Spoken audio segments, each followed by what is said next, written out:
Computer virus क्या है?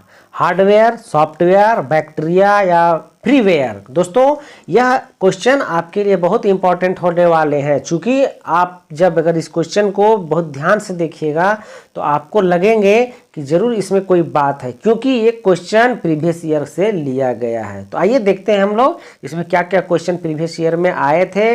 ये क्वेश्चन वाकई में बहुत ही इंपॉर्टेंट होने वाले, इसी तरह के क्वेश्चन पूछे जाते हैं। यही क्वेश्चन हूबहू नहीं आएंगे, जैसा कि आपको पता है सीजीएल में अभी 70 से 72 क्वेश्चन प्रीवियस ईयर से ही आए थे। तो आपको इस क्वेश्चन जो मैं अभी क्वेश्चन आंसर दे रहा हूँ सारे सब्जेक्ट का ही है, तो आप इसको एक बार जरूर से जरूर मिलान कर लीजिएगा, आप इसे जरूर से याद कर लीजिएगा। तो देखते हैं हमारा क्वेश्चन आंसर क्या है। कंप्यूटर वायरस क्या है? तो वो है, इसका आंसर है सॉफ्टवेयर। सही है। अगला क्वेश्चन जो है, कंप्यूटर की पहली पीढ़ी किस तकनीक पर आधारित थी? कृत्रिम बुद्धिमत्ता, आईसी, बीबीएलएसआई या वैक्यूम ट्यूब? इसका जो सही आंसर है वो है वैक्यूम ट्यूब। हमारा अगला क्वेश्चन, निम्नलिखित में से कौन सा शब्द ऑपरेटिंग सिस्टम को सबसे अच्छा परिभाषित करता है? तो इसका जो सही जवाब है वो है प्लेटफॉर्म। आप इस क्वेश्चन को बढ़िया से चारों ऑप्शन देख लीजिएगा, आप समझने का प्रयास करिएगा। मैं सिर्फ इसके आंसर बताता जाऊंगा, जरूरत पड़ेगा तो फिर मैं इसके सारे ऑप्शन को बताऊंगा। हमारा जो अगला क्वेश्चन है, निम्नलिखित में से कौन सा एक एप्लीकेशन के लिए सॉफ्टवेयर पैकेज नहीं है? सही है, नहीं है। तो इसमें जो रेड हैट लिनक्स जो है वह नहीं है, बाकी open office, adobe page maker, adobe page, जो ये दोनों के दोनों एप्लीकेशन सॉफ्टवेयर पैकेज है। हमारा जो अगला क्वेश्चन लिया, निम्नलिखित में से कौन सा दावा गलत है? तो एडोज फोटोशॉप ग्राफिक डिजाइन के लिए एक प्रोग्राम है, यह सही है। लिनक्स एक मुफ्त ओपन सोर्स ऑपरेटिंग सिस्टम है, ये भी सही है। एक ऐसा ऑपरेटिंग सिस्टम विंडो एक्सपी है, ये भी सही है। लेकिन इसमें जो है कि माइक्रोसॉफ्ट लिनक्स का मालिक और इसे बेचता है, यह गलत है। सही है। अब हम अगला क्वेश्चन देख रहे हैं। दोस्तों चैनल में नया है तो चैनल को जरूर से सब्सक्राइब कर दीजिएगा, चूंकि मैं अभी आपको और भी ढेर सारे क्वेश्चन आंसर कराता रहूँगा। हमारा जो अगला क्वेश्चन है कि गटर मार्जिन यह क्या है? गटर मार्जिन यह क्या है? तो गटर मार्जिन जो है प्रिंटिंग करते समय पृष्ठ के बाइंडिंग साइड में जोड़ा गया मार्जिन है, उसे हम लोग गटर, फुटर, गटर है ना, ये सब जो बोलते हैं वही चीज़ है कि प्रिंटिंग करते समय पृष्ठ के बाइंडिंग साइड में, लेफ्ट साइड में, उसको गटर बोलते हैं। हेडर हो गया, फुटर को नीचे का फुटर बोलते हैं, हेडर बोलते हैं ऊपर की ओर, लेफ्ट के साथ गटर बोलते हैं। चलिए सही है। हमारा अगला क्वेश्चन, किसी दस्तावेज का पृष्ठभूमि रंग किसमें नहीं देखा जा सकता है? पृष्ठभूमि रंग, प्रिंट प्रीव्यू जिसको हम लोग बोलते हैं, वही है इंग्लिश में दिया गया प्रिंट प्रीव्यू में दस्तावेज की पृष्ठभूमि रंग उसमें जब आप किसी भी चीज़ का प्रिंट प्रीव्यू देखेंगे तो उसमें कलर नहीं दिखता है। सही है। हमारा जो अगला क्वेश्चन है वो है कि एमएस वर्ड रूलर स्क्रीन में निम्नलिखित में कौन सा विकल्प अनुपस्थित होता है? अनुपस्थित एमएस वर्ड में रूलर स्क्रीन में निम्नलिखित में कौन सा विकल्प अनुपस्थित है? वो है केंद्र इंडेड। बाकी जो टैब, टॉप बॉक्स, दाएं इंडेड और बाएं इंडेड ये सब पाए जाते हैं। हमारा अगला क्वेश्चन, सबसे उपयुक्त खोजें, इसमें से सबसे उपयुक्त कौन है? डिजिटल वीडियो में किसकी एक श्रृंखला होती है? तो वो है फ्रेम की। सही है। डिजिटल वीडियो में फ्रेम की एक श्रृंखला होती है। फ्रेम अर्थात जो चारों तरफ से जुड़ा होता है उसको हम लोग फ्रेम बोलते हैं, फ्रेम। चलिए हमारा अगला क्वेश्चन कि एमएस ऑफिस में F12 बटन दबाने पर क्या होता है? जो कीवर्ड F12 होता है उसको दबाने से क्या होता है? सेव एज का डायलॉग बॉक्स खुल जाएगा। सेव एज जो करते हैं उसका डायलॉग बॉक्स खुल जाएगा F12। हमारा अगला क्वेश्चन, कौन सी फाइल एमएस वर्ड को लॉन्च करती है? कौन सा फाइल जो है वो एमएस वर्ड को लॉन्च करती है? तो यहाँ है winword.exe, winword.exe। हमारा जो अगला क्वेश्चन है वो है कि रैम के गुण क्या है? इसमें से बहुत सारे दिए हुए, उसमें से जो है वोलेटाइल और अस्थाई। ठीक है, वोलेटाइल और अस्थाई ये रैम का गुण है। लिखा जाता है रैम लेकिन पढ़ा जाता है रैम। ठीक है, रीड एक्सेस मेमोरी। चलिए हमारा अगला क्वेश्चन, एमएस ऑफिस में, जैसा कि यहाँ तक एमएस ऑफिस में वर्ड काउंट डायलॉग बॉक्स खोलने के लिए किस शॉर्टकट कुंजी का उपयोग करा जाता है? एमएस ऑफिस में वर्ड काउंट डायलॉग, ठीक है। वर्ड काउंट के डायलॉग बॉक्स खोलने के लिए किस शॉर्टकट, तो उसका control plus shift plus G, MS office word count dialog box खोलने के लिए कंट्रोल शिफ्ट प्लस जी। हमारा अगला क्वेश्चन, एक्सेल अभिव्यक्ति बराबर फ्लोर, ये सब जो है इसको देख लीजिएगा बढ़िया से। इसका आंसर 12 किया गया, चूंकि इसके बारे में मेरा भी बहुत ज़्यादा आइडिया नहीं है। हमारा अगला क्वेश्चन, हार्डवेयर के कार्यों को नियंत्रित और प्रतिबंधित करने वाले सॉफ्टवेयर को क्या कहा जाता है? कहता है हार्डवेयर के कार्यों को नियंत्रित और प्रबंधित है करने वाले सॉफ्टवेयर को क्या कहा जाता है? उसे कहते हैं हम लोग ऑपरेटिंग सिस्टम। ALU चलिए नहीं है, असेंबलर नहीं है, वेब ब्राउज़र नहीं, इसको कहते हैं हम लोग ऑपरेटिंग सिस्टम। हमारा जो अगला क्वेश्चन है, माइक्रोसॉफ्ट, यहाँ देख पा रहे हैं कि माइक्रोसॉफ्ट वर्ड में वर्तनी और व्याकरण की जांच करने के लिए किस शॉर्टकट कुंजी का उपयोग किया जाता है? माइक्रोसॉफ्ट वर्ड में वर्तनी और व्याकरण की जांच करने के लिए किस शॉर्टकट कुंजी का उपयोग किया जाता है? तो इसका जो सही जवाब है वो है F7 से जो है शॉर्टकट कुंजी का प्रयोग किया जाता है वर्तनी और व्याकरण के लिए। हमारा अगला क्वेश्चन, कौन सा वायरस एप्लीकेशन सॉफ्टवेयर में फैलता है? सॉफ्टवेयर में फैलता है सूक्ष्म वायरस, माइक्रो वायरस, सही है। Software application virus application software में फैलता है, सूक्ष्म वायरस। हमारा अगला क्वेश्चन, निम्नलिखित में से कौन सा MS विंडोज में पाया जाने वाला इनबिल्ट सॉफ्टवेयर एप्लीकेशन नहीं है? तो पेंट पाया जाता है, कंट्रोल पैनल पाया जाता है, डिस्क MS वर्ड, ठीक है। MS विंडोज में MS वर्ड नहीं पाया जाता है। हमारा अगला क्वेश्चन, यहाँ तक कंप्यूटर का था। अब आता है कि सावित्री पूर्ति किस खेल से संबंधित है? सावित्री पूर्ति जो है वो किस खेल से है? क्रिकेट, फुटबॉल, टेनिस या हॉकी? तो जैसा कि आप यहाँ देख पा रहे हैं कि इसका जो सावित्री पूर्ति है वह हॉकी खेल से संबंधित है। अगला क्वेश्चन लिया गया है कि बोकारो स्टील प्लांट ने बोकारो में कौशल विकास केंद्र स्थापित करने के लिए किस संगठन के साथ समझौता किया है? इसका जो सही जवाब है वो डालमिया भारत फाउंडेशन। हमारा अगला क्वेश्चन कि डिजिटल इंडिया पुरस्कार किसके द्वारा दिया जाता है? डिजिटल इंडिया पुरस्कार जो है वह सूचना, इलेक्ट्रॉनिक और प्रौद्योगिकी मंत्रालय के द्वारा दिया जाता है। सूचना, देख रहे हैं यहाँ दिया हुआ आंसर, सूचना, इलेक्ट्रॉनिकी और प्रौद्योगिकी मंत्रालय के द्वारा। अगला क्वेश्चन दोस्तों देख पा रहे हैं कि झारखंड के, यहाँ देख ले रहे हैं कि झारखंड के जामुन सिंह सोई पद्मश्री से सम्मानित के बारे में सही कथन चुने। तो इनका जो, जैसा कि आप देख पा रहे हैं कि A और B दोनों कथन सही है, उनका पढ़ लेते हैं। उन्हें हो साहित्य के क्षेत्र में उत्कृष्ट कार्य के लिए पद्मश्री मिला है, जामुन सिंह सोई को। और उनका पहला काव्य संग्रह 2009 में वाह सगेन नाम से प्रकाशित हुआ था, सही है। अब जो हमारा अगला क्वेश्चन, निम्नलिखित में कौन सा झारखंड का पहला एक्सप्रेसवे है? तो जो झारखंड का पहला एक्सप्रेसवे है वो है गोला और मांझी एक्सप्रेसवे। झारखंड का पहला एक्सप्रेसवे गोला और मांझी एक्सप्रेसवे। अगला क्वेश्चन, रोहिणी किस रेजिमेंट का मुख्यालय था? रोहिणी जो है वो किस मुख्यालय का रेजिमेंट था? वो है 72वीं इन्फेंट्री रेजिमेंट, 32वीं इन्फेंट्री रेजिमेंट। हमारा अगला क्वेश्चन, 1857 के विद्रोह के समय छोटा नागपुर का आयुक्त कौन था? तो उस समय जो आयुक्त थे वे थे डाल्टन। 1857 के विद्रोह के समय छोटा नागपुर का आयुक्त डाल्टन। हमारा अगला क्वेश्चन, निम्नलिखित में कौन सा स्थान मंदिरों के गांव के रूप में जाना जाता है? मंदिरों के गांव को मलुटी जो है वह मंदिरों के गांव के नाम से जाना जाता है। ये 6th या 7th क्लास में अभी पढ़ना पड़ता है। हमारा अगला क्वेश्चन, छोटा नागपुर उन्नति समाज द्वारा 1915 में कौन सी पत्रिका प्रकाशित की गई थी? छोटा नागपुर उन्नति समाज द्वारा 1915 में आदिवासी पत्रिका प्रकाशित की गई थी। हमारा अगला क्वेश्चन, 6 लेन वाली ग्रीनफील्ड परियोजना जो वाराणसी से कोलकाता रांची होते हुए जाएगी, निम्नलिखित में से जिले से होकर कौन कौन से जिले से होकर गुजरेगी? तो आप जैसा कि यहाँ देख पा रहे हो, चतरा से गुजरेगी, हजारीबाग से गुजरेगी, रामगढ़, बोकारो और रांची, अर्थात 5 इसमें से 5 जिलों से होकर के गुजरेगी, सही है। हमारा जो अगला क्वेश्चन है देख ले रहे हैं कि कोल विद्रोह का दमनकर्ता कौन था? कोल विद्रोह का दमनकर्ता जो है विल्किंसन था। चलिए अगला क्वेश्चन, चांद चंद और भैरव लिखा, चांद और भैरव किन युद्धों में शहीद हुए थे? वे है बरहेट, चांद और भैरव।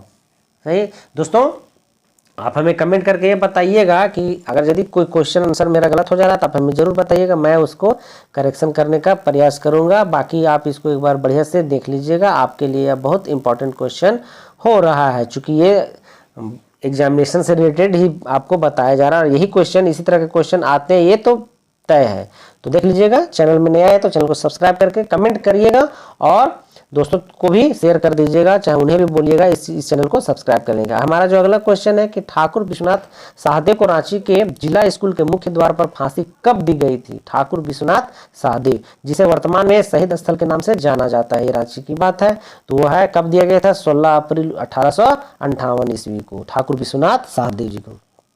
हमारा अगला क्वेश्चन, यूल नियम झारखंड के निम्नलिखित में से किस क्षेत्र के लिए लागू किया गया था? यूल नियम, तो वो जो है वह संथाल परगना के लिए। हमारा अगला क्वेश्चन, गांधी जी के दर्शन पर आधारित पहला अहिंसक आदिवासी आंदोलन कौन सा था? गांधी जी के दर्शन पर आधारित, वो जो था टाना भगत आंदोलन। हमारा अगला क्वेश्चन, आदिम लक्षणों और विशिष्ट संस्कृति के आधार पर अनुसूचित जनजातियों के विनिर्देशन के लिए किस समिति ने सिफारिश की थी? तो वो जो है लोकुर समिति, आदिम लक्षणों और विशिष्ट संस्कृति के आधार पर, क्या है? लोकुर समिति।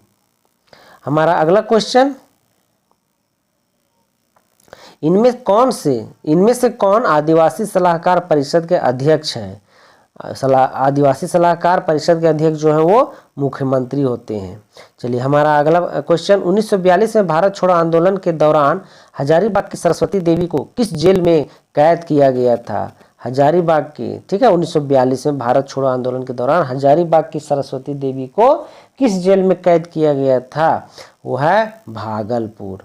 सही है। हमारा अगला question, all Jharkhand student union AJSU, ठीक है, की स्थापना किस संगठन की तर्ज पर की गई थी? ऑल झारखंड स्टूडेंट यूनियन, वो है असम छात्र संघ की। सही है। हमारा अगला क्वेश्चन, यहाँ कूट मिलान करने, इसलिए मैं इसको स्किप कर दे रहा हूं। अगला जो क्वेश्चन लिया गया है दोस्तों, वो है कौन सा आदिवासी समूह कपड़े बुनाई में अपनी भागीदारी के लिए जाना जाता है? वो है चिकबराइक। चिकबराइक जो है वह कपड़े बुनाई के लिए जाना जाता है। हमारा अगला क्वेश्चन, निम्नलिखित में किसने अपने पुस्तक नोट्स ऑफ इंडियन हिस्ट्री में संथाल विद्रोह को जन क्रांति की संज्ञा दी है? वो है कार्ल मार्क्स। कार्ल मार्क्स ने, क्या है, कौन सा किताब का नाम था? Notes of Indian history. तो ये कौन? Karl Marx. हमारा अगला क्वेश्चन, सोहराय चित्रकला, सोहराय चित्रकला से संक्षिप्त संबंधित निम्नलिखित कथनों पर विचार करिए। सही है। तो इसका जो 1, 2 और 4, जैसा कि यहाँ देख पा रहे हो, यह सोहराय पर्व से संबंधित है। झारखंड के किसी भी श्रेणी में इसे मिलने वाला पहला क्या है? GI टैग है। और चौथा नंबर, यह हजारीबाग में बहुत प्रसिद्ध है। क्यों? क्योंकि इसमें जो है सोहराय चित्रकला यहाँ जगह जगह पर आपको मिलेंगे, सभी दीवारों में, इसलिए बहुत ही प्रचलित है। बंगम माझी किस आंदोलन के नेता थे? बंगम माझी सफाहोड़ आंदोलन के नेता थे। अगला जो है जोहार, जोहार का पूरा रूप क्या है? यह बहुत ही चर्चित क्वेश्चन है। जोहार, जैसे कि आपको झारखंड में ये जोहार शब्द अभी बहुत प्रचलित है, तो उसका जो सही जवाब है वो है Jharkhand opportunity for harnessing rural growth. क्या है? Jharkhand opportunities for harnessing rural growth, जोहार। चलिए हमारा अगला क्वेश्चन, रांची में national institute of foundry and forge technology की स्थापना किसके सहयोग से की गई थी? National institute of foundry and forge technology, you है UNDP यूनेस्को। हमारा अगला क्वेश्चन, निम्नलिखित में से कौन सा जिला कतारी जलाशय परियोजना से संबंधित है? वो है गुमला। कतारी जलाशय परियोजना गुमला। ISFR 2021 के अनुसार वन कटाई में पिछले आकलन की तुलना में किस श्रेणी के जंगलों में सकारात्मक परिवर्तन आया है? वो है खुले जंगलों में, वन कटाई में। सही है। हमारा अगला क्वेश्चन, सिकनी कोयला परियोजना कहाँ स्थित है? तो सिकनी कोयला परियोजना जो है वो लातेहार में स्थित है। हमारा अगला क्वेश्चन, निम्नलिखित में कौन सा सही मिलान नहीं है? तो यहाँ देख पा रहे हैं दुधवा पक्षी अभयारण्य जो है कोडरमा में नहीं है, बाकी सभी जो है वो सही मिलान है। आप एक बार इसको मिलान करके देख लीजिएगा, वीडियो को रोक के आप खुद से मिलान करके इसको देख लीजिएगा। वन अधिकार अधिनियम के कार्यान्वयन के लिए कौन सा मंत्रालय नोडल एजेंसी के रूप में कार्य करता है? वो है जनजातीय मामलों का मंत्रालय, वन अधिकार अधिनियम। हमारा अगला क्वेश्चन है, निम्नलिखित कथनों पर विचार करें। तो पहला और दूसरा है, राज्यपाल की नियुक्ति राष्ट्रपति द्वारा की जाएगी, और प्रभात कुमार झारखंड के पहले राज्यपाल थे। सही है, इसलिए इसमें पहला और दूसरा दोनों सही है। हमारा जो अगला क्वेश्चन लिया गया है वो है 2023-24 में झारखंड के लिए अनुमानित राजस्व अधिशेष जीएसडीपी कितने प्रतिशत है? तो वो जो है 3.2% है। हमारा अगला क्वेश्चन, नई दिल्ली में गणतंत्र दिवस समारोह 2024 में प्रदर्शित झारखंड के झांकियों का विषय क्या था? नई दिल्ली में जो था वो है संथाल परगना क्षेत्र में प्रसिद्ध तसर रेशम का उत्पादन, इसी पे झांकी निकाली गई थी। हमारा अगला question, panchayat extension to scheduled areas, ठीक है, अधिनियम 1996 किसकी सिफारिश पर आधारित है? वो है भूरिया समिति, PESA, वो है भूरिया समिति। हमारा जो अगला क्वेश्चन है वो है कि भारतीय आदिम जाति सेवक संघ की स्थापना 1948 में अमृतलाल विठल दास ठक्कर ने कहाँ की थी या कहाँ स्थित है? तो वो जो है वह नई दिल्ली में। हमारा अगला क्वेश्चन, रांची के Jaipal Singh Munda astroturf hockey stadium में आयोजित झारखंड महिला एशियन चैंपियन ट्रॉफी 2023 के लिए शुभंकर का नाम क्या था? वो है जूही।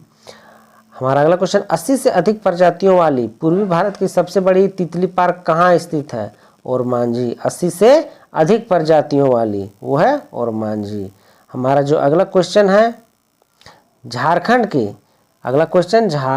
के 24 जिलों में से किस जिले के भविष्य में उपयोग के लिए भूजल की उपलब्धता सबसे अधिक है? जैसा कि आर्थिक सर्वेक्षण 2023-24 में बताया गया, वो है पश्चिमी सिंहभूम।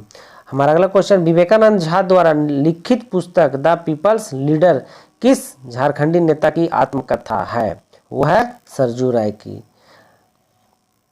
चलिए, हमारा जो अगला क्वेश्चन लिया गया है वो है, निम्नलिखित में से कौन सा राज्यसभा का कार्य नहीं है? तो धन विधेयक शुरू करना ये राज्यसभा का कार्य नहीं है, बाकी यहाँ जो है राष्ट्रपति के खिलाफ महाभियोग की कार्यवाही करना ये उसके कार्य में है, उपराष्ट्रपति को हटाने की प्रक्रिया शुरू करना उनके कार्य में है, और कानूनों की समीक्षा और संशोधन हो उसके कार्य में है। हमारा अगला क्वेश्चन, निम्नलिखित में से कौन सा राज्य संविधान की 6ठी अनुसूची के प्रावधान में नहीं है? वो है नागालैंड। भारतीय संविधान में अवशिष्ट शक्तियां किसे प्रदान की गई है? वो है संसद को, भारतीय संविधान में संसद को। हमारा जो अगला क्वेश्चन लिया गया है वो है, निम्नलिखित कथनों पर विचार करें। निम्नलिखित कथनों पर तो एक और ना, तो एक और एक ना, इसको रहने देते हैं, बड़ी पेचीदा है। हम सीधा सीधी क्वेश्चन देखते हैं। 105, भारतीय संविधान का कौन सा भाग पंचायती राज संस्थान से संबंधित है? तो वो है भाग 9, पंचायती राज संस्थान से। अगला क्वेश्चन, निम्नलिखित में से किसे भारत के राष्ट्रपति द्वारा प्रधानमंत्री की सलाह पर नियुक्त किया जाता है? इनमें से कोई नहीं है। एक बार आप क्वेश्चन को मिला लीजिएगा। हमारा जो अगला क्वेश्चन लिया गया, निम्नलिखित में से किस राजा ने अकबर से पहले तानसेन को संरक्षण दिया था? वो है भाटा के राजा रामचंद्र सिंह ने। निम्नलिखित में से कौन सा संस्थान विदेशी व्यापार से संबंधित है? वो है नाना देशी, विदेशी व्यापार से संबंधित। सुरक्षा प्रदान करने के लिए मराठा द्वारा लिए जाने वाला कर किस नाम से जाना जाता था? वो है चौथ कर के नाम से जाना जाता था। हमारा जो अगला क्वेश्चन है कि नालंदा महाविहार की स्थापना किस गुप्त शासक ने की थी? नालंदा महाविहार की स्थापना कुमारगुप्त प्रथम ने किया था। हमारा अगला क्वेश्चन, सम्राट अशोक का एकमात्र अंकित पत्थर का चित्र कहाँ मिला है? वो है कंगनहली में। सम्राट अशोक का एकमात्र अंकित पत्थर का चित्र कंगनहली। हमारा अगला क्वेश्चन, निम्नलिखित में कौन थियोसोफिकल सोसाइटी की गतिविधियों से जुड़े थे? वो है कर्नल एच.एस. ओलकोट। हमारा जो अगला क्वेश्चन है वो है भारतीय ईसाइयों और एंग्लो इंडियंस के प्रतिनिधित्व के लिए पृथक निर्वाचक निम्नलिखित में से किस अधिनियम के तहत बनाए गए थे? तो वो है भारत सरकार अधिनियम 1919 के तहत। अगला क्वेश्चन, महात्मा गांधी ने सर्वप्रथम अखिल भारतीय संघर्ष का नेतृत्व किसके खिलाफ सत्याग्रह का आह्वान करके किया गया था? वो है रॉलेट एक्ट के द्वारा। अगला क्वेश्चन लिया गया है कि दामिने को ब्रिटिश सरकार निम्नलिखित में से किस समुदाय को बसाने के लिए किया गया था? तो वो है संथाल। कर्क रेखा भारत के कितने राज्यों से होकर गुजरती है? वो है 8 राज्यों से होकर गुजरती है। निम्नलिखित में से किसने परमाणु बिजली घरों को उनके स्थान से गलत मिलान किया गया है? तो ये 3 जोड़ी, इसको भी हटा देते हैं। हम लोग आगे क्वेश्चन देखते हैं। भारत में perform achieve and trade pact योजना किससे संबंधित है? ऊर्जा दक्षता। भारत में परफॉर्म अचीव एंड ट्रेड वो है ऊर्जा दक्षता। निम्नलिखित में से कौन सा सही मिलान नहीं है? बाकी पेरियार राष्ट्रीय उद्यान केरल में है, नागरहोल राष्ट्रीय उद्यान कर्नाटक में है, मुकुर्ती राष्ट्रीय उद्यान तमिलनाडु में है। ये जो है मुदुमलाई राष्ट्रीय उद्यान तेलंगाना में नहीं है। सही है। निम्नलिखित में कौन सा युग्म सही मिलान नहीं है? तब कोटेश्वर बांध, नर्मदा, ये सही मिलान नहीं है। बाकी गोविंदपुर सावर सतलज सही है। उकाई जलाशय तापी सही है। सोमशिला बांध वो भी सही है। हमारा जो अगला क्वेश्चन लिया गया है वो निम्नलिखित में कौन सा SDG सभी के लिए पानी की उपलब्धता को लक्षित करेगा? SDG 6 वो क्या है? पानी की उपलब्धता को पूर्ति करेगा। अब आता है यहाँ इकोनॉमिक्स का क्वेश्चन दिया कि उन व्यक्तियों की संख्या जिन्हें वर्ष के अधिकतम समयावधि के लिए बेरोजगार रहना पड़ता है क्या कहलाता है? बेरोजगारी की सामान्य स्थिति। चलिए, भारत की 24-25 में आर्थिक सर्वेक्षण 23-24 के द्वारा अनुमानित वास्तविक सकल घरेलू उत्पाद वृद्धि दर की सीमा क्या है? तो 6.5 से 7%। आर्थिक सर्वेक्षण 2023-24 के अनुसार मार्च 24 के अंत में भारत का विदेशी मुद्रा भंडार कितने महीनों का आयात करने के लिए पर्याप्त है? वो है 11 महीने के लिए। यह इकोनॉमिक्स का क्वेश्चन है, यहाँ पे आप इसको बढ़िया से देखते जाइएगा। हाल ही में समाचारों में रही प्रोजेक्ट नेक्सस का प्राथमिक उद्देश्य क्या है? तो नेक्सस का जो उद्देश्य है सीमा पार त्वरित खुदरा भुगतान को सक्षम बनाना। अगला क्वेश्चन, कौन से भारतीय एथलीट ओलंपिक में व्यक्तिगत स्वर्ण पदक जीतने वाले पहले व्यक्ति बने और उन्होंने यह किस स्पर्धा में हासिल किया? वो है अभिनव बिंद्रा निशानेबाजी में। अभिनव बिंद्रा जो है निशानेबाजी के खिलाड़ी हैं।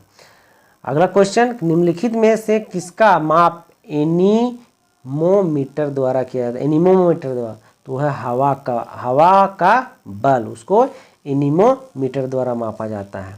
समान द्रव्यमान वाले 2 पिंडों की गतिज ऊर्जाओं का अनुपात इतना है 4:9 है। उनके वेगों का अनुपात 2:3, 2 दूनी 4 और 3 तिया 9। चलिए, हिमालयन बिच्छू घास, ठीक है, किसका स्थायी स्रोत है? वो है टेक्सटाइल फाइबर का। हिमालयन बिच्छू घास टेक्सटाइल फाइबर का। किसी पदार्थ, यहाँ क्वेश्चन देख रहे हैं कि किसी पदार्थ की मात्रा बढ़ाने पर उसका क्या नहीं बदलता है? तो उसका जो है वो घनत्व नहीं बदलता है। निम्नलिखित में रसायनों पर विचार करें। 1, 2, 4 कहता है बेंजीन, कार्बन टेट्राक्लोराइड और ये ट्राइक्लोरोएथीन। उपरोक्त में से किनका उपयोग ड्राई क्लीनिंग रसायनों के रूप में किया जाता है? इतने चीज़ जो है वो ड्राई क्लीनिंग के रूप में उपयोग किया जाता है। हमारा जो अगला क्वेश्चन है रमन प्रभाव प्रकाश किरणों के गुजरने से संबंधित है। सभी पारदर्शी माध्यम रमन प्रभाव प्रकाश। ऑटोमोबाइल में उपयोग किए जाने वाले CNG में क्या है? CH4 मुख्य रूप से प्रयोग होता है ऑटोमोबाइल में। निम्नलिखित में से किस यौगिक का उपयोग सामक के रूप में किया जाता है? वह है पोटेशियम ब्रोमाइड। हमारा अगला क्वेश्चन, निम्नलिखित में से कौन सा उर्वरक मिट्टी में अधिकतम अम्लता छोड़ता है? वो है अमोनियम सल्फेट। अधिकतम क्या है? उर्वरक मिट्टी में अधिकतम अम्लता छोड़ता है। चलिए, निम्नलिखित में कौन सा एक मिश्रित उर्वरक है? वो है NPK। मिश्रित उर्वरक NPK। रेडियोधर्मी डेंटिंग तकनीक है जिसका उपयोग मापने के लिए किया जा सकता है चट्टानों की आयु। रेडियोधर्मी डेटिंग एक तकनीक है जिसका उपयोग चट्टानों की आयु को मापने के लिए किया जाता है। अगला जो क्वेश्चन लिया गया, हाइड्रोजन सल्फाइड प्रदूषक का मुख्य स्रोत क्या है? सड़ती वनस्पति और पशु पदार्थ। हाइड्रोजन सल्फाइड प्रदूषक। चलिए, निम्नलिखित में कौन सा पाचन तंत्र का कार्य नहीं है? एंटीबॉडी का उत्पादन, बाकी पोषक तत्वों का अवशोषण, अपशिष्ट उत्पादों का उत्सर्जन, भोजन का आंतरिक टूटना, ये सब पाचन तंत्र का कार्य है। अगला जो है, निम्नलिखित में कौन सा प्रोटीन नहीं है? तो ऑक्सीटोसिन वो प्रोटीन नहीं, बाकी केराटिन, फाइब्रोबाइन, कोलेजन, ये सभी के सभी प्रोटीन हैं। पुरुषों में द्वितीयक यौन लक्षणों के विकास के लिए कौन सा हार्मोन जिम्मेदार होता है? द्वितीयक, तो ये जो है टेस्टोस्टेरोन। पुरुषों में टेस्टोस्टेरोन पाया जाता है, एस्ट्रोजन जो है वो महिलाओं में पाए जाते हैं। चलिए, कोशिकाओं द्वारा स्वयं की समान प्रतियां बनाने के लिए विभाजित होने वाली प्रक्रिया को क्या कहते हैं? समसूत्री विभाजन। निम्नलिखित में से कौन सा कार्बोहाइड्रेट का प्रकार नहीं है? तो वो है लिपिड, वो कार्बोहाइड्रेट का प्रकार नहीं है। अगला क्वेश्चन, सौर ऊर्जा एटीपी में परिवर्तित होती है क्लोरोप्लास्ट में। सौर ऊर्जा जो है एटीपी में परिवर्तित होती है, वो है क्लोरोप्लास्ट में। अगला, निम्नलिखित में कौन सा जैविक वर्गीकरण की सबसे छोटी इकाई है? तो जैविक वर्गीकरण की सबसे छोटी इकाई है वो है प्रजाति। हमारा लास्ट क्वेश्चन है दोस्तों, निम्नलिखित में कौन सा हार्मोन स्तनधारियों में लड़ाई या उड़ान प्रतिक्रिया के लिए जिम्मेदार है? हार्मोन स्तनधारियों में वो है एड्रेनलिन। तो दोस्तों, चैनल में बने रहने के लिए आपका बहुत बहुत शुक्रिया। इसी तरह का और भी वीडियो पाने के लिए हमारे चैनल को जरूर से जरूर सब्सक्राइब कर लीजिएगा। तब तक के लिए शुक्रिया, थैंक यू, धन्यवाद।